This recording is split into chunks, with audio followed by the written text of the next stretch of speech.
There you go. Sholem Aleichem, dealing with technical issues, problems in technology. We are here. Sholem Aleichem, everybody, and welcome to our Tuesday night Shmoozing with Avi Hoffman.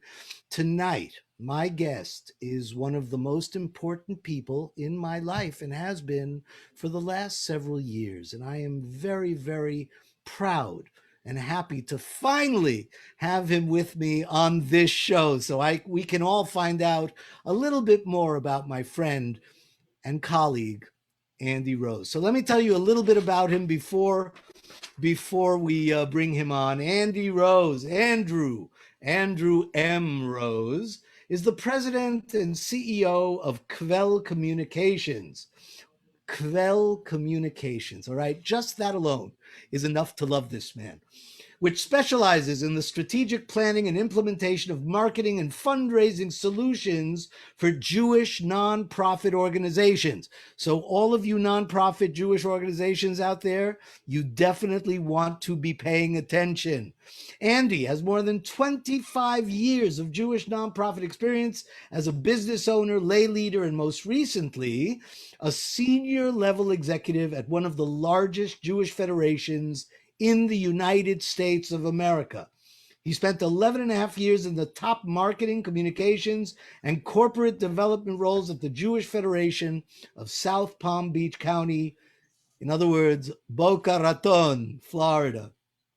His campaigns have won 18 ADDY Awards for excellence in branding, advertising, and multimedia campaigns. He has served in numerous nonprofit leadership roles, including the vice president and the secretary of the Adolph and Rose Levis JCC, where he won the prestigious Young Leadership Award. Oh, yeah. That, of course, was probably a long time ago, right? With decades of experience promoting Jewish causes regionally and internationally, Kvell Communications offers a complete spectrum of promotional services with a special focus on the unique needs and nuances of the Jewish audience. As Andy puts it, we have the science and the seichel to deliver highly measurable results that make our Jewish nonprofit clients kvell with pride. And I have been kvelling with pride for the last few years since working with Andy. Ladies and gentlemen, please welcome my dear, dear friend, Andy Rose. Andy, join us. Hi, Avi. There you is. Hey, It's good Andy. to be here. Andy Rose, how are you? I'm great. After that introduction, I'm telling you, I'm ready to, just call it quits right now. It was wonderful. Thank you. I think at this point, anybody out there that has a Jewish nonprofit needs to send you an email right now at andy@rosemarkham.com, because Andy Rose is responsible for everything that you see in Why I Love Jewish for the last several years. Andy and I have been working together to bring Why I Love Jewish to the world. And, we are hopefully poised for some great stuff. But Andy, I want to know things that I know a little bit about and our audience knows nothing about, like where you're from and why Jewish. Most people run away from the Jewish when they get into business, but you dove right into the Jewish, cultural world. So tell us where, what, why, and how. Well, first of all, it's all about giving back to giving my Jewishness back to a culture that has given me so much. From long before I was here. My roots go back to Western Pennsylvania, really deeply. Before I was actually came into the world, my family was from Squirrel Hill, a legendary Jewish area in this country outside of Pittsburgh.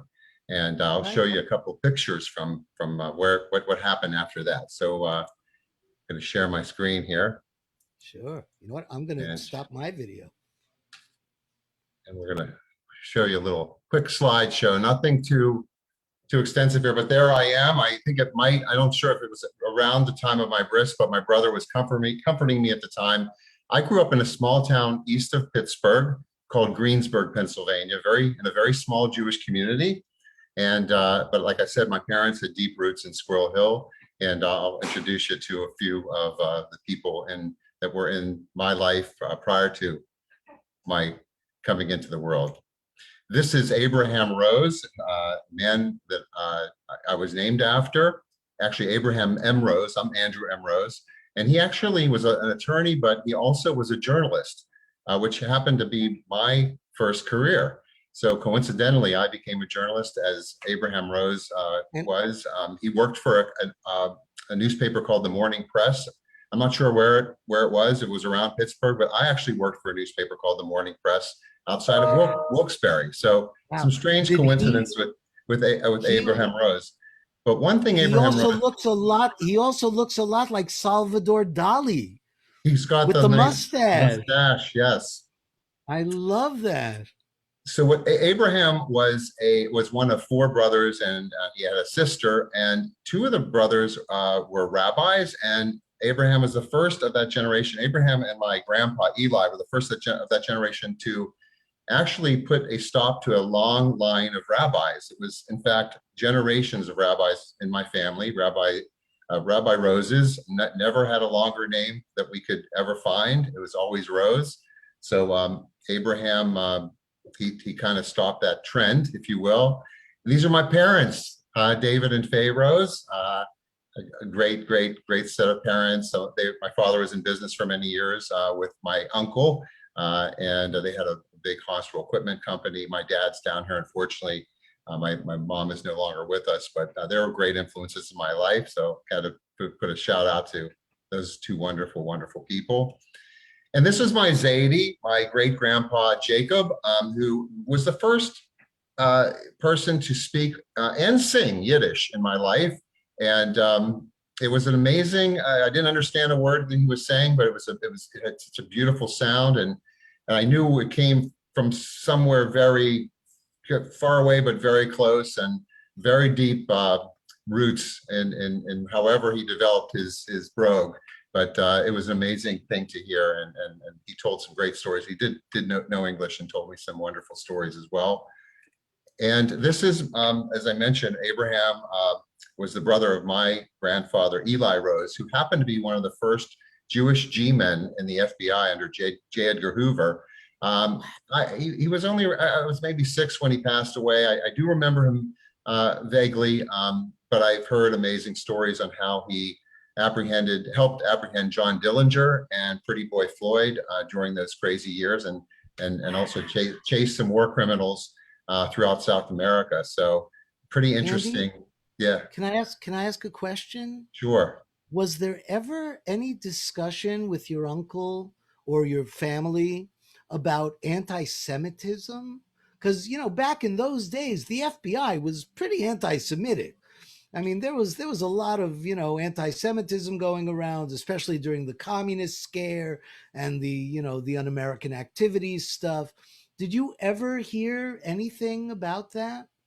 My father shared a little bit about those, some of those unfortunate stories and the things that, my grandparents faced and my grandpa faced. But I'll tell you, my grandma, who lived to 1993, in fact, 30 plus years past, his passing, she never shared anything other than positive memories of him, and she was very proud of the letters on the wall, letter from J. Edgar Hoover himself. So she never really talked about it, but my father delved a little bit into it, but nothing that was really a major incident in his life or something he witnessed on an ongoing basis, but more of a quiet kind of Paul, that was there, for anyone breaking into that business, because there were very few Jewish G-men at the time. Right. So, but he has a great and accomplished career, and I'm proud of him. And I'm sure he faced a lot of different things, obviously, and he's just a legend in our household. And But I think I love that you're telling these stories, because one of the things I found out in my research is that people don't realize that there were Jews in the FBI, there were Jewish cowboys, there were Jewish pioneers, there were Jews in every single profession, there were Jews in places you would never expect. Everybody says he's a lawyer, he's an accountant, he's a doctor. But how many people say, oh, yes, my uncle, the G man, in the FBI? And I love that because I think it's important that people really understand how part of the culture and part of all industries the Jewish, presence was. Yeah, it's great. Continue, Absolutely. please. And another little piece of trivia, one of the other brothers, another attorney, Leon Rose, um, uh, didn't live a very long life, but he did have children and grandkids, and talk about all walks of life. His grandson, Leon Rose, is the vice president, or I'm sorry, the president of the New York Knicks. So he was an attorney in his father's practice in Cherry Hill, New Jersey. Always wanted to be a sports agent, was miserable as an attorney and working the legal trade, if you will, under his father. Was able to pick up a couple of washed up players maybe 20, 25 years ago, and it led to having some great players, including LeBron James, and he's moved his way up to being the president of a major NBA team. So have to acknowledge that, but talk about, finding a course, not the typical course, like you said, of the doctor, the lawyer, but becoming a really accomplished sports agent, the quietest, the antithesis of Jerry Maguire, if I may add, trusted by the many players that he represented, and now the president of the Knicks. So I had to drop a name there too. So, and that's my bar mitzvah, and that bow tie is now illegal in I think 13 states, and I don't think I kept that around that much longer than September of 1973. Okay. My Wait. No. You have okay, to go back. We yes, can't just let this picture go because, come on. All right. So, what year was this? 1973. 1973. Yes, You were 13 years old. Now, the face has not changed. You still look as young. The hair, of course. the hair I is mean, the chronically hair. challenged. Yes, But can we talk about the bow tie for just another moment? you absolutely can.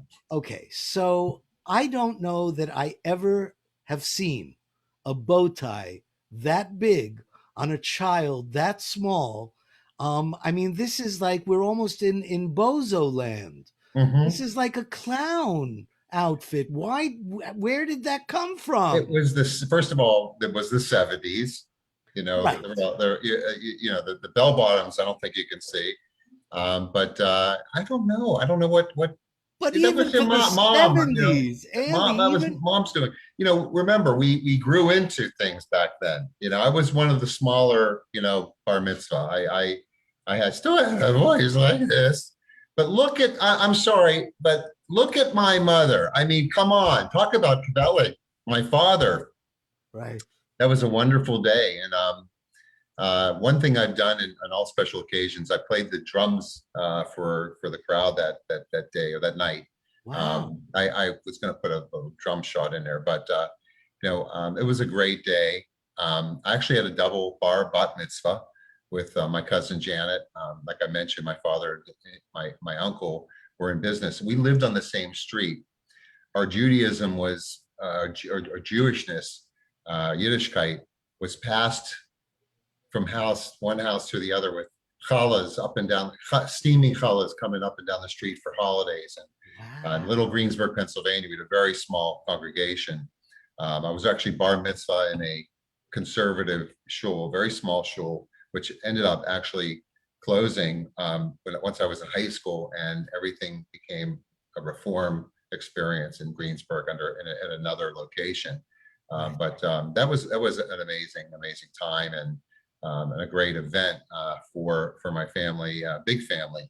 Right. Um, and those are, family is the magic word in my opinion when it comes to our Jewishness, our Yiddishkeit. It's Right. it's not just our family, it's our greater family. It's where I worked. It was a Federation family. It's the YI family.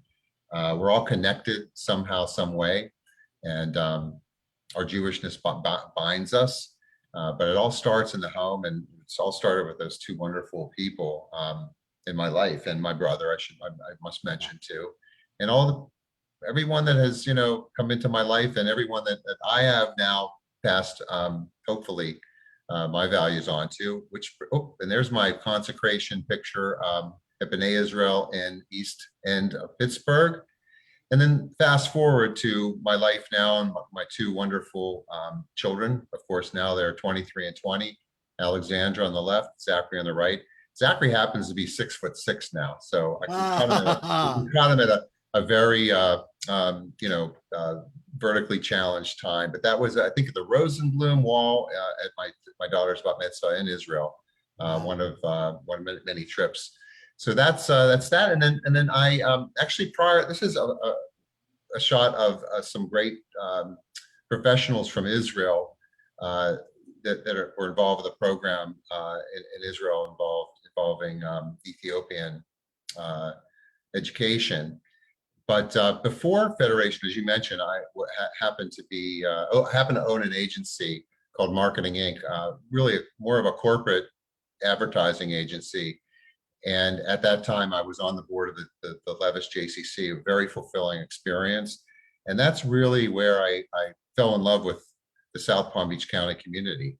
I really I spent so much time on that 100-acre campus, the largest in the country. So I spent 8 years on the board, and then was offered a position after I closed my business, Marketing Inc., at the Federation. So I joined the Federation in 2005.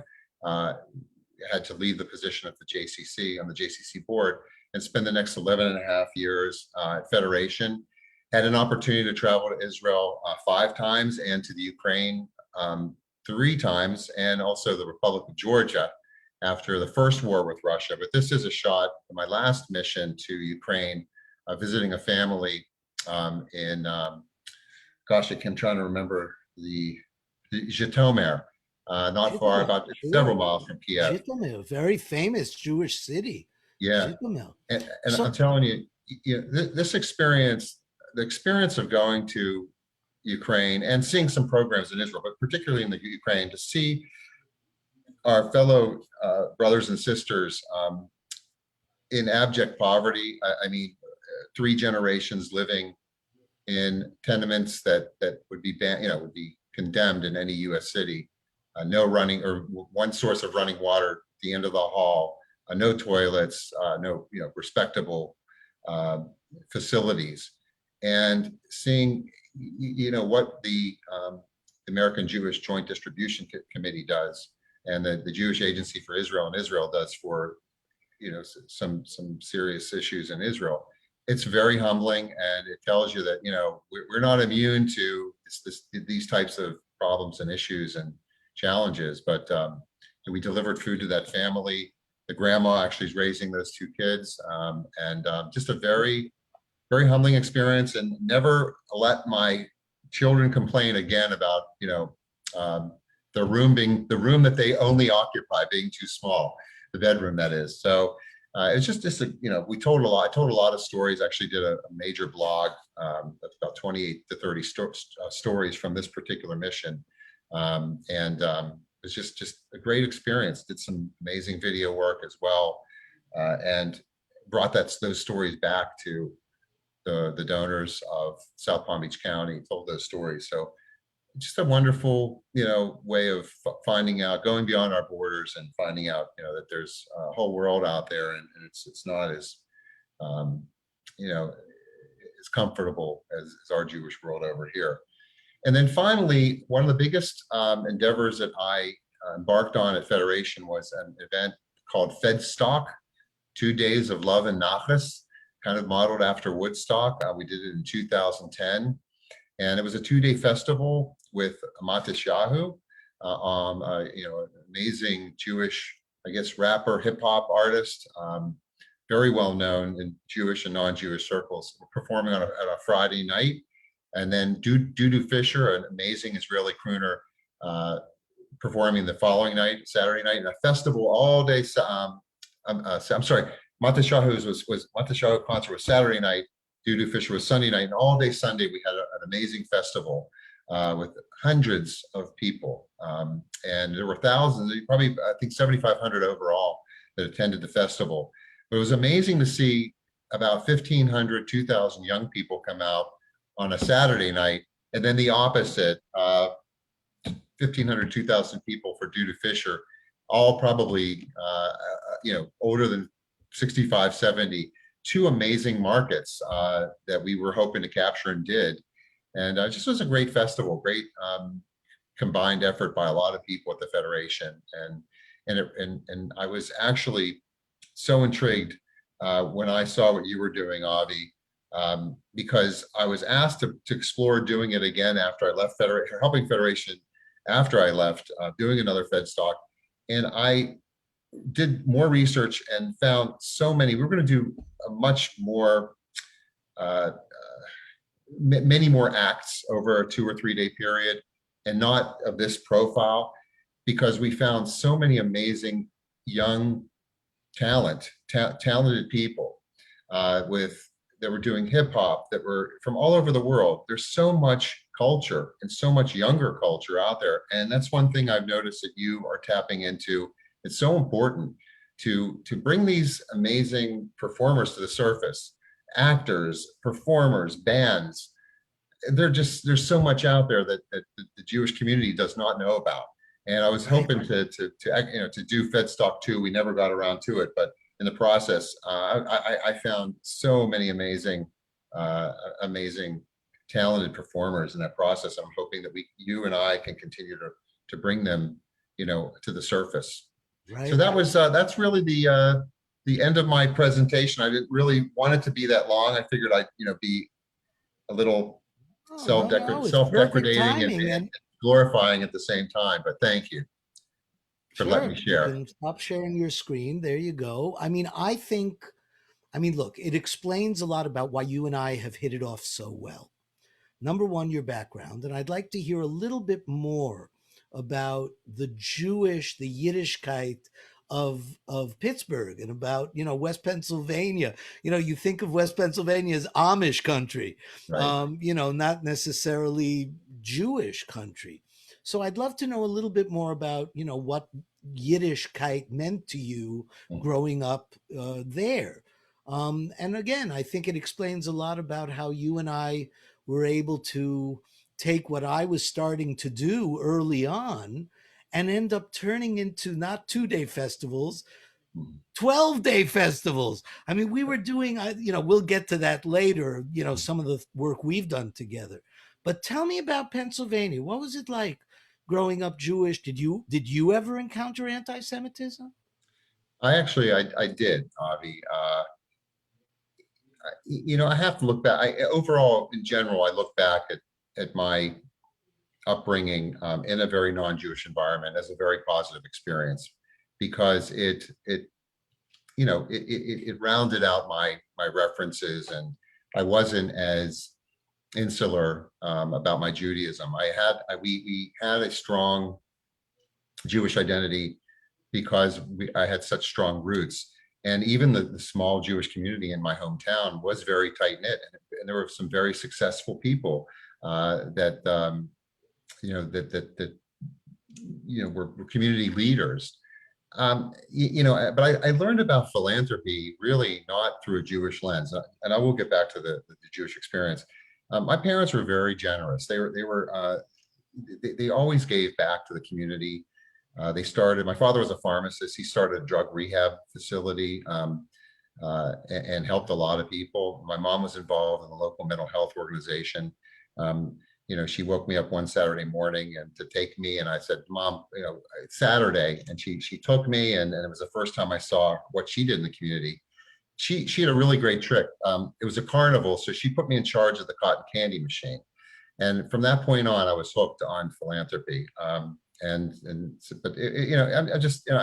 They were very generous, very giving with their time, their resources. But yes, I grew up in a I was one of maybe 5 Jewish kids in a class of 900 in my senior class. Wow. I did. We had a neighbor, a child in the neighborhood paint a swastika on our house. Oh my. And my father knew who it was, and he didn't confront them, but the whole neighborhood knew about it, and the whole neighborhood really was on our, was advocating on our behalf, because knowing that it happened, and I think that they were frowned upon it, and I think they made sure the message was clear that nothing should, that this individual should be doing that again.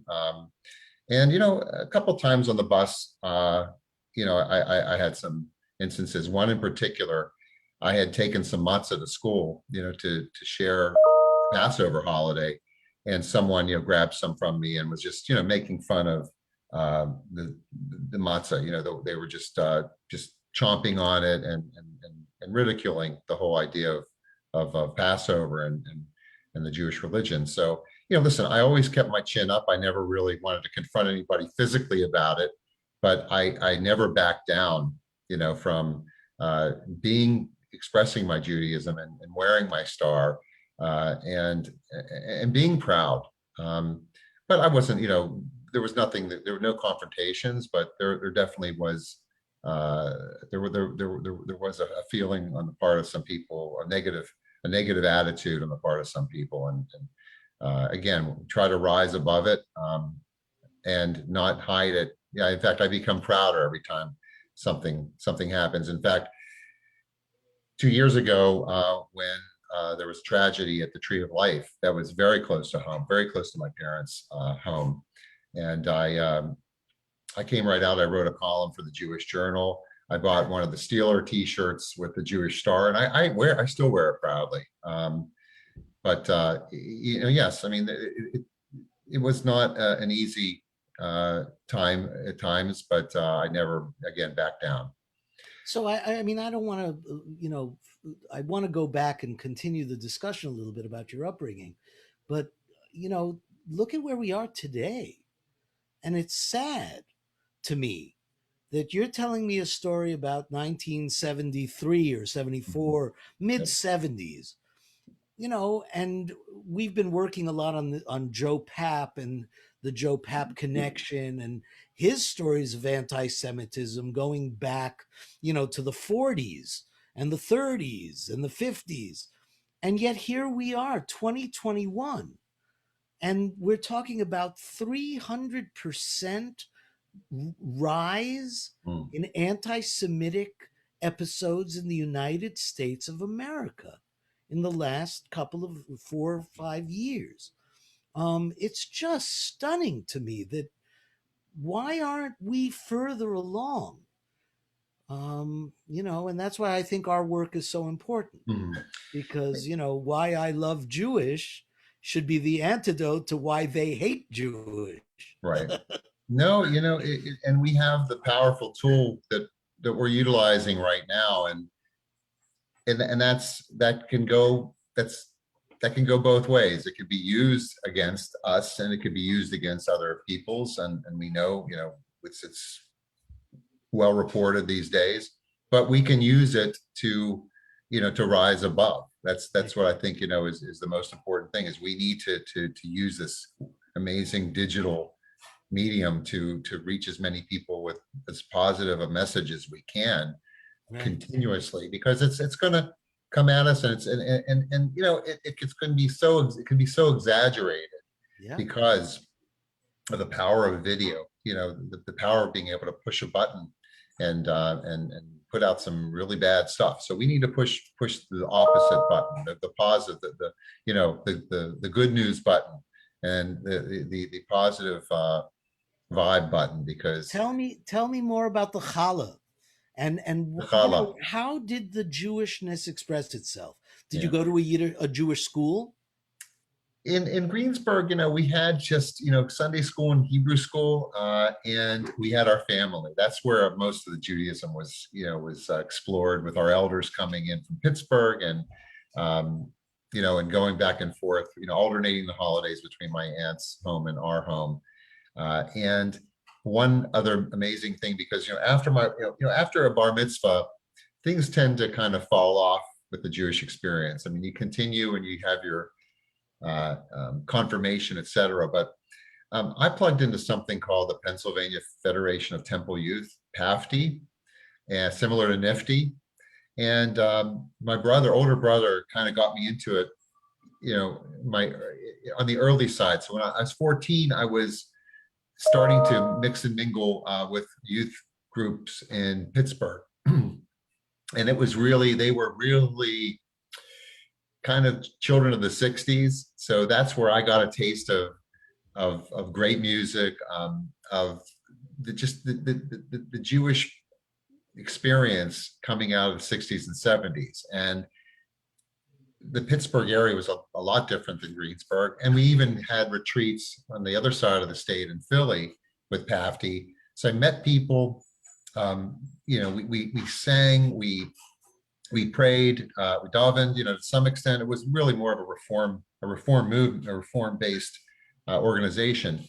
But that really kept me engaged, in my years after my bar mitzvah and on into my high school years.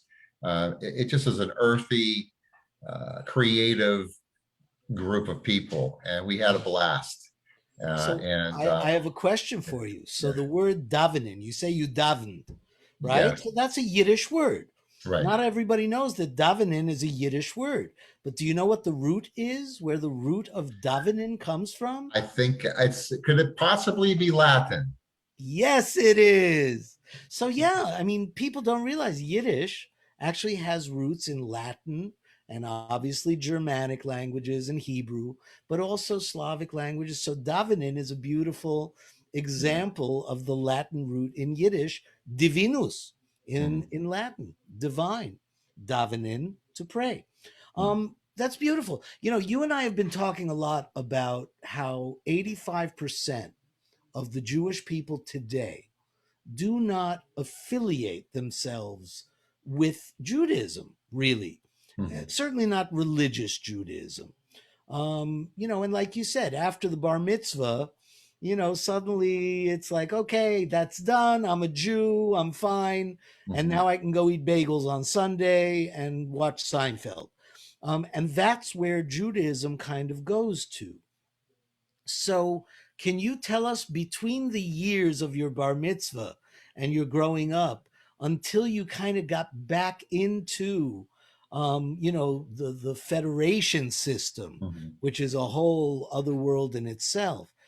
How did you maintain that Yiddishkeit? I mean, mishpuche, I understand. The family unit is where a lot of Judaism lives today, and that's great. But were you exposed in any way to Jewish culture, Jewish literature, Jewish film, Jewish music? I mean, how did Yeah. you ever? Where did you find that, if at all? It really fell off for me. I went to Penn State and didn't get involved with Hillel. I didn't attend services. I came home every once in a while during the high holidays. And then I went, I dove into my career. I got into a career in journalism and went home for a year after my graduation and worked for my hometown paper. But I really just kind of just went real low, very low involvement with Jewish institutions. And then I ended up moving to the Wilkes-Barre area. One of the, I think, Confederate strongholds, the only Confederate stronghold in Pennsylvania, Columbia County, and for 3 or 4 years, and I didn't do anything really. And then my parents retired young, and my father had done a little business in the area of what's called biofeedback on the side of his home hospital equipment company. And he did seminars in the 70s in a place called Boca Raton at the Boca Resort. So he remembered that. And so in the early 80s, when they were retiring, he retired early, he had heard of this huge country club movement in Boca Raton with the golfing, etc. And he decided to move to Boca and to golf. And I followed him down. And the rest is history. Once I got to Boca, I started my business right within 6 months. I started my first business, tapped into my journalism experience to start doing public relations, and found my way to West Boca, to the JCC, got into the softball league, and then just was drawn into everything happening at that time. In Boca, we did a demographic study in 2005 at the Federation, and it was determined that 50% of the households in South Palm Beach County and Boca del Rey contain a Jewish person. So there's no way you can get away from the Jewish experience. But there were so many ways to plug in. Whether it's softball or events that were happening at the JCC, and ultimately, settling down and marrying Jewish and having Jewish children and sending them to the preschool, and then you bring this, the cycle starts again for them. And I'm proud to say, even though, are we still? Well, no, I just want to go now because we've gone to Boca. And Yes. This is where Boca and you suddenly turned into an industry. So can you tell us a little bit about some of these, what did you do? I mean, you and I have talked a lot. As a matter of fact, most people don't realize that we actually met a long time ago when I was hired by the Federation and you were just starting out at the Federation in marketing. First project. And I produced the big 30th anniversary gala celebration of the Boca Federation and the 25th anniversary of the JCC. So I learned a lot about the founders of the South Palm Beach County Federation, how, they basically took cow pastures. They had done a demographic study that said that within 5 to 10 years, all the cow pastures that were in West Boca at the time were going to become residential housing for Jewish people. Right. And therefore, suddenly there was this. What are we looking at? So when I left the Federation almost 5 years ago, we're going to celebrate our 5-year anniversary in June. I had the kind of the spell had been cast on me, in the sense that I love marketing and I love to work, within the Jewish community. So I put those together, married those two very important elements of my life, and I flipped the formula for my newer business to be 80%, probably 80%, let's say, nonprofit, 20% corporate. It was the other way around before. So it'd been such a labor of love that I wanted to immediately just help as many organizations as possible, and not just Jewish organizations. But it started, my Kvell, actually, I created Kvell immediately after leaving Federation, and just decided to work with as many Jewish organizations as I could possibly handle at the time, including the Jewish Association for Residential Care, an amazing organization called, known as JARC, that services developmentally disabled adults. The Mandel JCC in the bottom left corner, on and on. Sinai Residences on the bottom row, second from the right. Sinai Residences being an amazing continuing care retirement community that was developed by the Federation while I was there. And of course, there's some Federation work. My favorite is, if you look up on the top row, second from the right, and you see the word "you," we did a whole campaign we could just call it the Impact Campaign. And what do you value was the campaign. So we took the word impact and we took the letters MP out, and we had I act, something you could relate to, Avi, but I act in terms of, I want to help the community. And we had some amazing testimonials from some of the great benefactors in the community talking about their passions to help Holocaust survivors, to help feed the hungry. So the Impact Campaign, the I Act campaign, was one of the most successful campaigns that we put into place. And so that was a very fulfilling project.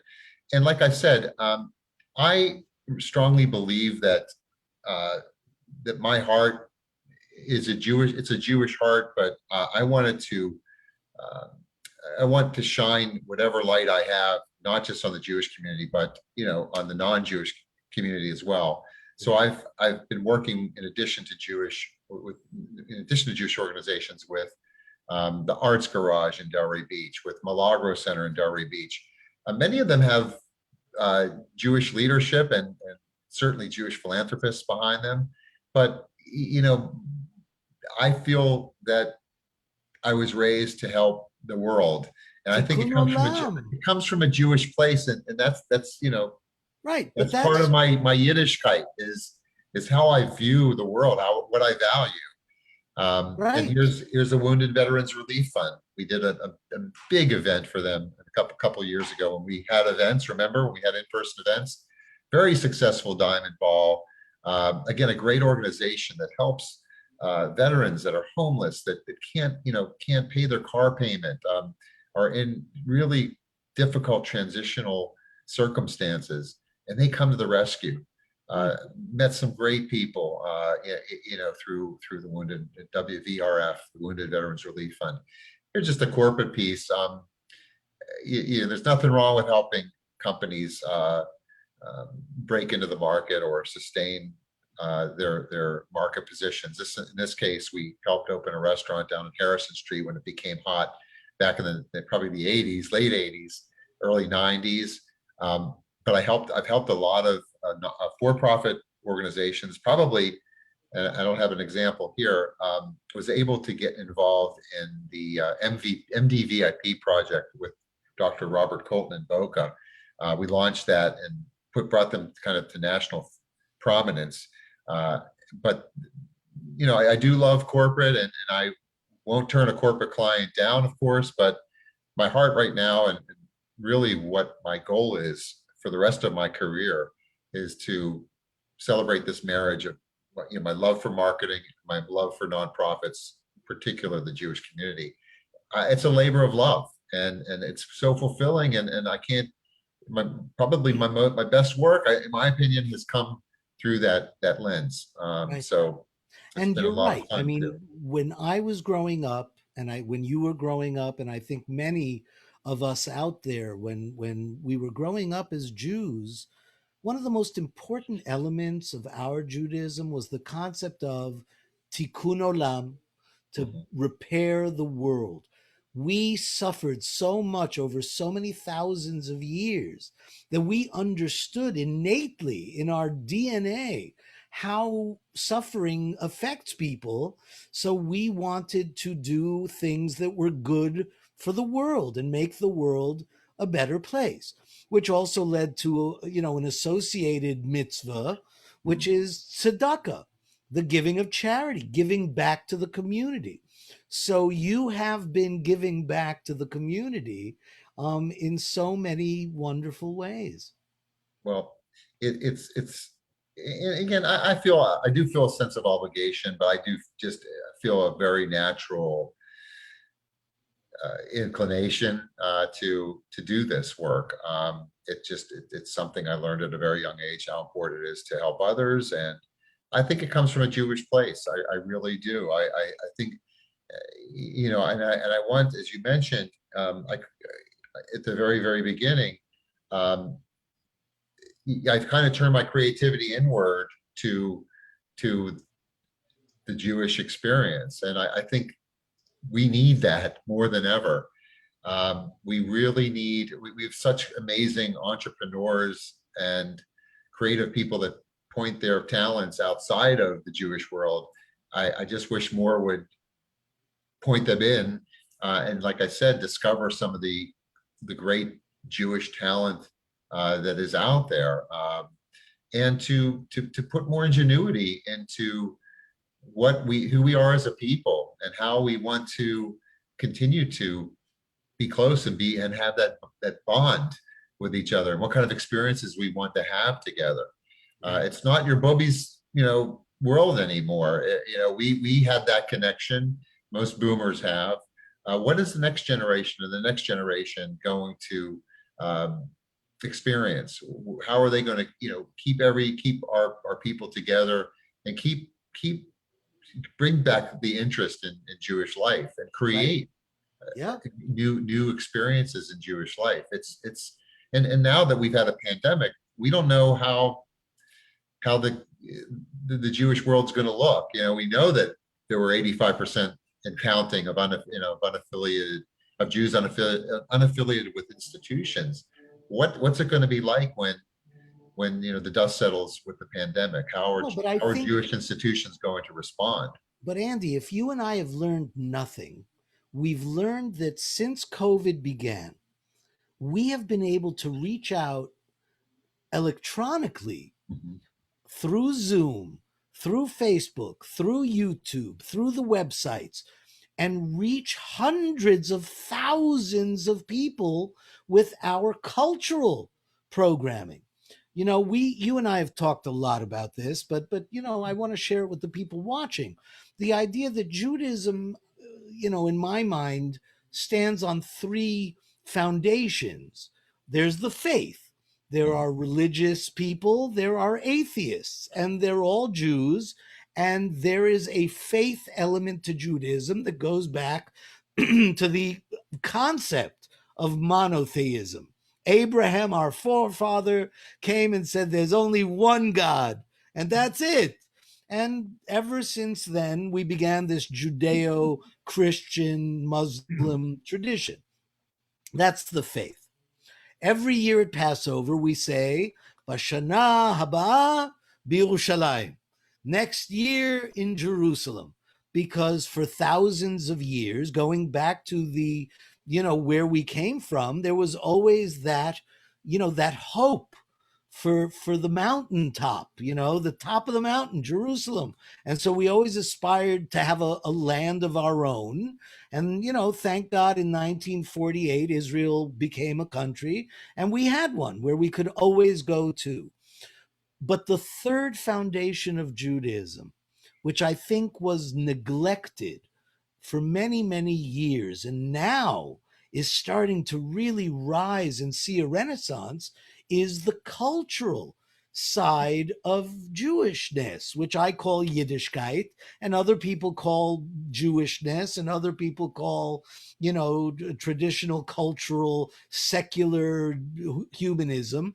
I mean, there's lots of different names, but the bottom line is the Jewish people have given the world so much literature, so much theater, so much music, so much film, so many cultural elements that we have influenced the entire culture of the world.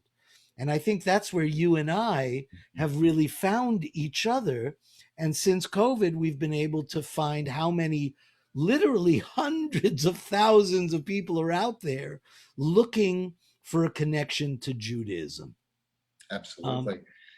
We had probably of the 5 years that I've been involved with Kvell, the busiest year this past year, because organizations needed to be present in a non-present world.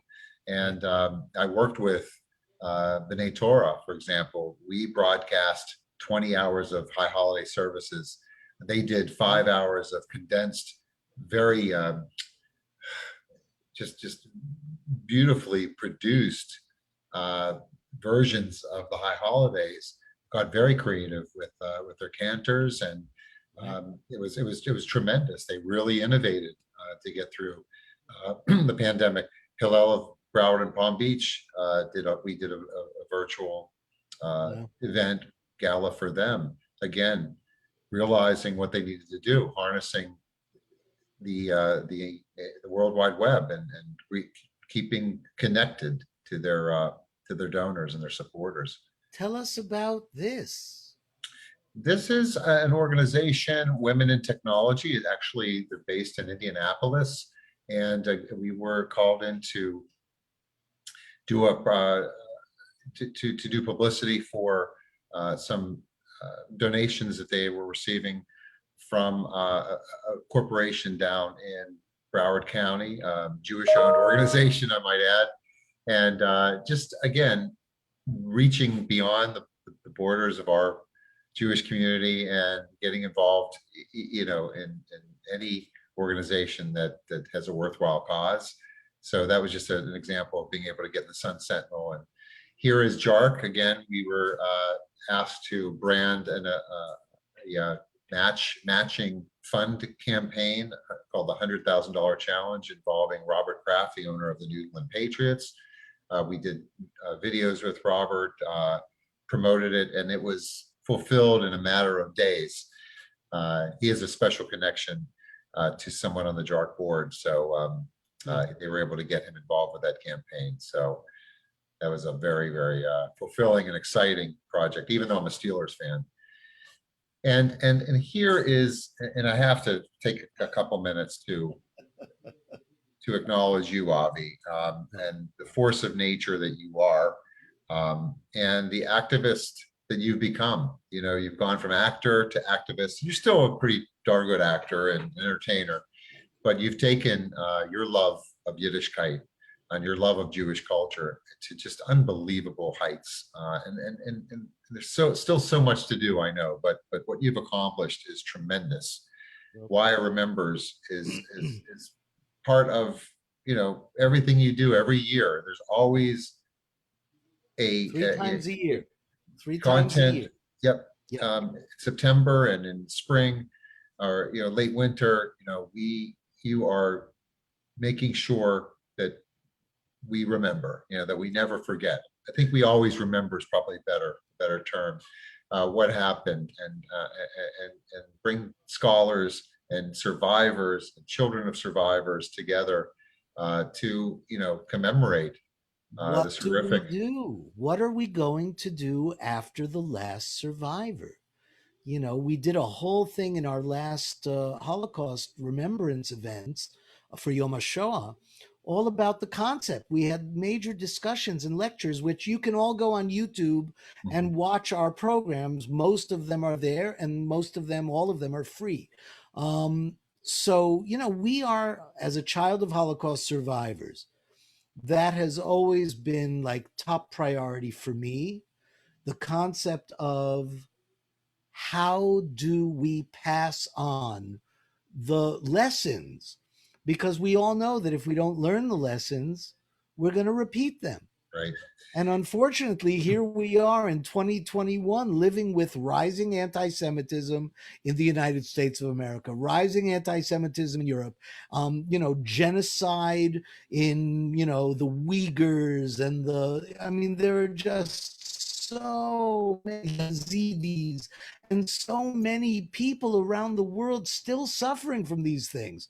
And we should already know better. So why I remember, I think you and I kind of came up with this concept of how we commemorate all the three different Holocaust, dates during the year: January, April, and November. But you and I also created these Why I Love Yiddish fests. I honed in on Why I Remembers because it's so important. But those three. But that's where it started. 3 years ago, I came up with the idea to do a little festival of Yiddish stuff. Yiddish concerts, maybe a couple of plays, a film. And we got the Colony Theater in Miami Beach, and we got some sponsors, and we did a 4-day festival.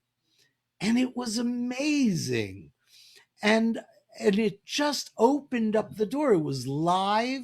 We got the Federation involved. We got Jewish organizations involved. It really became a bridge.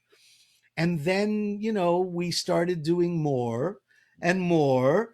And suddenly we were in New York doing a 12-day festival with hundreds of people involved, 3 different venues all over New York City.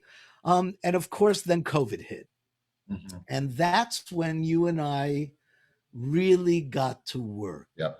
Because while we were live, we had to sell tickets, and it was, very limited in its scope. Suddenly, we were in virtual world. Mm-hmm. And so I remember it started last April or March, at the end of March, when everything shut down. And we ended up promoting a concert from my living room called Klezmer in Quarantine. We did Yiddish tangos, and 116,000 people saw it. It And caught on we fire. It was and amazing. and we realized what an opportunity there was for us to promote our Yiddish programs and our Jewish programs and our cultural programs, not just individuals in a geographic area, but to the whole world. And so we had our virtual Yiddish Fest in Purim. We've had our YI Remembers events. Um, where do you think we're going, Andy? Yeah, I think it's just straight up. I think Oh, there are so many opportunities ahead. And we know we're working on a few things together yes, we coming are. up. But I think that New York Festival, and even though we kind of had some momentum there and had to deal with the pandemic, that was a very, very special event because it brought you to the Big Apple and you took a big bite out of it. A lot of people partook of all those amazing events and lectures and performances, and we were up there, and it was just amazing. Couple different locations, and the community really took notice of what you're doing. And then we Right. continued, and we just changed formats and went to digital, and we figured out ways to stay not just stay connected, but to expand and to reach more people with Yeah. all kinds of events, with virtual festivals, two virtual festivals, three actually. We had Yes. the Oh, virtual we've had, festival in September, right, Hanukkah, and Purim. right. Yeah, 4 or 5. We've been just creating. We already have over 100 programs, Andy. In a year, in a little over a year, we've created well over 100 programs on our YouTube channel and And on our Facebook page that everybody can see for free. these are Um, quality programs with right, quality performers and intellects, and it's really it's a treasure trove really of content that we are going to continue to promote and build upon. And we have some really exciting things that we're going to be announcing in the very, very near future. yes, yes, we are definitely going to be announcing a lot of wonderful things. Um, In the summer, I mean, like where these aren't things that are happening in the fall or the winter. They're right. coming up pretty soon. I would say everybody save the date, June 22nd. May 30th is going to be a small thing. We have a few things between now and then, but just save the date for June 22nd, which just happens to be the centennial of the birth of our great mentor, Joseph Papp, one of the greatest Broadway producers, impresarios in the history of theater. He revolutionized the theater. And in the 80s, before he died, he became our mentor and created the Joseph Papp Yiddish Theater. But he was Shakespeare in the Park and the public theater in New York. He literally revolutionized American theater. And his 100th birthday, Olav Sholem, he passed away in 1991. But we are going to celebrate his 100th birthday with a full day of events, both here in Florida and in New York and globally and virtually, with a gala, and we are going to start slowly going live again. Right after the June 22nd dates, we're actually going out to the west coast of Florida to North Fort Myers to the Players Circle Cabaret to do Joe Papp at the Ballroom, which is a play that we've been developing for the last few years. And so it is exciting. Andy, before we go, and we have to go, we're already at the hour point. Um, tell everybody why you think it's so important for us to be doing the work we're doing together and the work we're each doing on our own. It's all about, like I said, when I was giving you a little bit of background, it's who I am. It's who we are.